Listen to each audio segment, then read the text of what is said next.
may trust issue ang bayan sa Pangulo kasi nga meron itong lumalabas. Matagal na itong issue na ito tungkol nga dito sa kung siya ba ay gumagamit ng illegal na droga o hindi. Kaya nga may panawagan isang transport group dyan sa Mindanao. At marami pang mga kababayan prior dito sa panawagan nga ng isang transport group dyan sa Mindanao na siya ay sumailalim sa hair follicle test. Pero ilang beses din nating narinig mula sa Pangulo na ayaw niya. At yung latest ngayon, yung mula sa palasyo, sa pamamagitan ni PCO Yusek Castro, babasahin ko lamang yung kanyang naging pahayag. Sabi niya, kung may pagbibintang, liliwanagin po natin. Kung may pagbibintang sa Pangulo, yung nagbibintang ang dapat na magpatunay kung may ginagamit man o wala. Hindi po pwedeng gumawa ng kwento, walang basihan, isang guni-guni para masira ang Pangulo at walang basihan. Ano po masasabi po ninyo?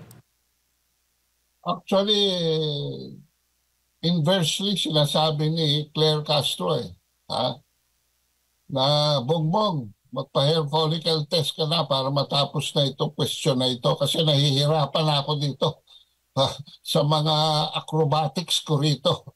No?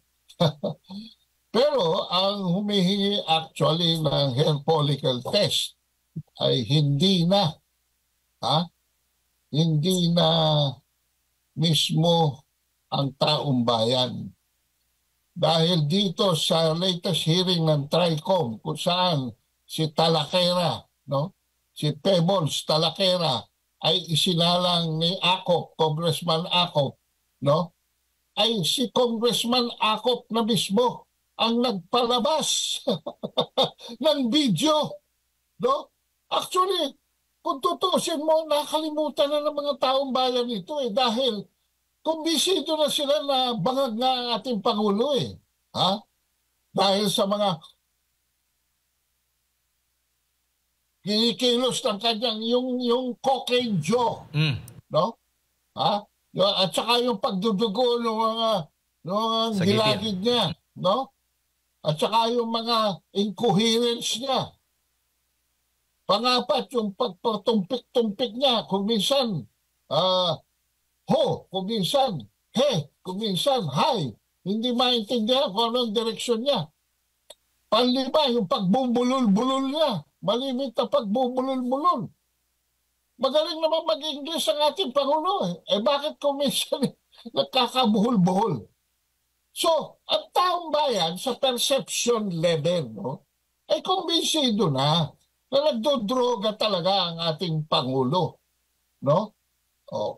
In fact, baka nga yung pamilya niya, yung buong pamilya niya, silang 5 ay nagdodroga. Hindi na ako paroroon, pero ang taong bayan kumbinsido na ng bangag ang ating Pangulo. Ngayon, ilalabas pa ni Congressman Acop yung, napanood nyo ba yun?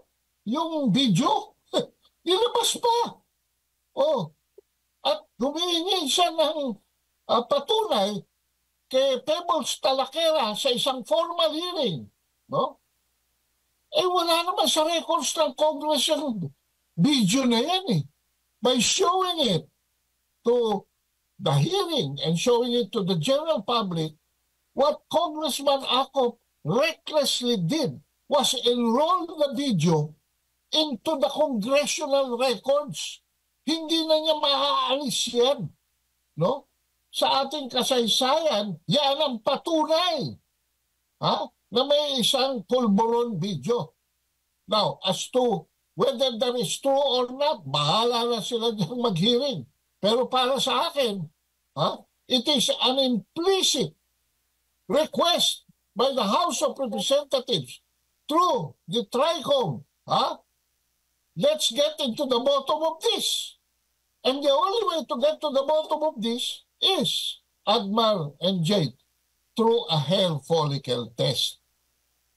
Actually, hindi lamang ang gabinete ni Marcos ang in shambles. Ang House of Representatives is also have also gone bonkers. Na para bang reminiscent of that Greek saying na whomever the gods wish to destroy, they first make crazy.